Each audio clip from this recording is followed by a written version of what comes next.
السلام علیکم ورحمۃ اللہ وبرکاتہ۔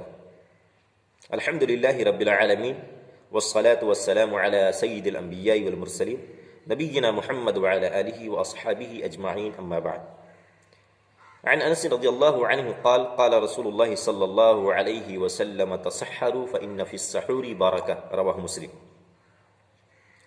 محترم سامعین و ناظرین، حضرت انس رضی اللہ تعالیٰ عنہ بیان فرماتے ہیں کہ اللہ کے نبی صلی اللہ علیہ وسلم کا فرمان ہے، تسحروا فإن فی السحور برکہ، سحری کرو اس لیے کہ سحری کے اندر برکت ہے۔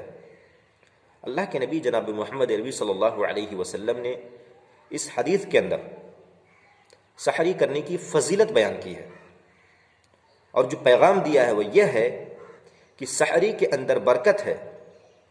جو روزے دار ہیں، سحری کرتے ہیں، اللہ رب العالمین اس کی سحری کے اندر برکت ڈال دیتا ہے۔ جو برکت کا مظہر ہے وہ یہ ہے کہ سحری روزہ رکھنے کے لیے مددگار ثابت ہوتی ہے، قوت فراہم کرتی ہے، انرجی دیتی ہے۔ لیکن جو سحری نہیں کرتے ان کی حالت پوچھیے، جو سحری نہیں کرتے یا چھوڑ دیتے ہیں یا کسی سبب سے چھوٹ جاتا ہے تو انہیں بہت ہی پریشانی کا سامنا کرنا پڑتا ہے، روزہ رکھنے میں دشواری کا سامنا کرنا پڑتا ہے۔ اس لیے اللہ کے نبی جناب محمد عربی صلی اللہ علیہ وسلم نے سحری کرنے کی ترغیب دلائی ہے۔ اور ایک اور روایت میں یہ بات آتی ہے کہ اللہ کے نبی جناب محمد عربی صلی اللہ علیہ وسلم کا فرمان ہے، فصل ما بین صیامنا وصیام اہل الکتاب اکلۃ السحر، کہ ہمارے روزے کے درمیان اور یہود و نصارہ کے روزے کے درمیان جو تفریق کرنے والی چیز ہے وہ سحری کرنا ہے۔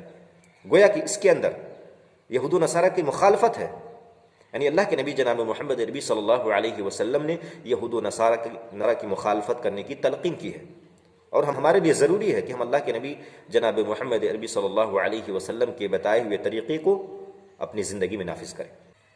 تو پتہ چلا کہ سحری نہیں چھوڑنا چاہیے، کسی سبب سے اگر چھوٹ جائے تو بغیر سحری کیے بھی روزہ ہو صحیح ہوگا، لیکن کوشش کرنی چاہیے کہ انسان کی سحری نہ چھوٹے اور اللہ کے نبی صلی اللہ علیہ وسلم کے فرمان کے مطابق عمل کرے۔ آخر میں اللہ تعالیٰ سے دعا ہے کہ اللہ تعالیٰ ہم تمام لوگوں کو حسن عمل کی توفیق سے نوازے۔ والسلام علیکم ورحمۃ اللہ وبرکاتہ۔